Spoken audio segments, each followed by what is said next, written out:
ৰাম ৰাম সকলোকে এটো নিউজ সকলে পাইছে অলৰেডি যে ডকুমেণ্ট হেৰিটেজৰ আণ্ডাৰত 74টা নিউ আৰু এণ্ট্ৰিজ কৰিছে ইউনেস্কোৱে যেটো মেমৰি অফ দ্য ৱৰ্ল্ড ৰেজিষ্টাৰত অন্তৰ্ভুক্ত কৰা হৈছে আৰু 74টা প্লাছ কৰাৰ পিছত নতুন 570টা হৈ গ'ল যেটো 32খন দেশৰ আৰু 4টা ইণ্টাৰনেশ্যনেল অৰ্গেনাইজেশ্যনৰ ওপৰত মানে আৰু পৰা এটো এড কৰা হৈছে বৰ্তমানলৈকে ইয়াৰ যেটো ডিসিশন যেটো লোৱা যায় হেতু লোৱা যায় ইউনেস্কোৰ এক্সিকিউটিভ বৰ্ডৰ দ্বাৰা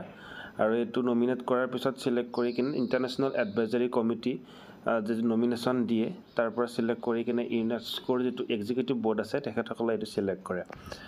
এই যেটো 74টা নতুনকৈ এড কৰা হল তাৰ ভিতৰত আপোনাৰ 14টা আছে আপোনাৰ ইতিহাসৰ পৰা তেনে আমাৰ ডকুমেণ্টাৰী ইতিহাস অল মহবুব ইজিপ্তৰ পৰা documents the Arab world contribution to the astronomy planetary movement celestial bodies and astrological analysis during the first millennium of the era তাৰ পিছত আমাৰ জাৰ্মানীৰ পৰা কিছুমান দিছে ব্ৰাজিলৰ পৰা কিছুমান দিছে তাৰ পিছত আমাৰ কিছুমান নিউজিলেণ্ড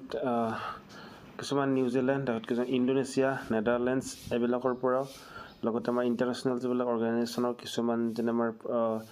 জেনেভা কনভেনচন তাৰ পিছত protocol Switzerland universal declaration of human rights united নেশ্যনৰ পৰা এবিলাকৰ পৰাও আমাৰ 74টা যে এড কৰা হৈছে এবিলাকৰ ভিতৰত পৰিছে তাত আমি যদি হেতু চাবলৈ যাওঁ যে about the memory of the world কি হয় মেমৰি অফ দ্য ৱৰ্ল্ড 1992 হেৰি কৰা হৈছিল যিবিলাক আমাৰ কিছুমান হেৰাই যোৱা বস্তুবিলাক আমাৰ মানে সেভ কৰাৰ কাৰণে এটো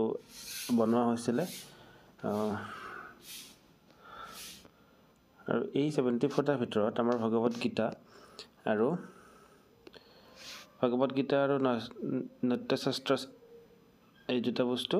এটা আমাৰ এড কৰা হৈছে memory of the ৱৰ্ল্ডত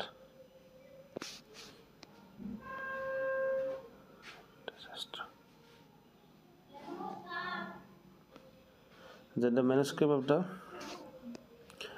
Bhagavad Gita and the Bharat Muni's Natya Shastra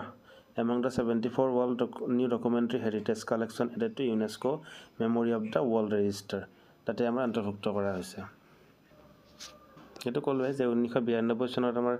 এটো গঠন কৰা হৈছিল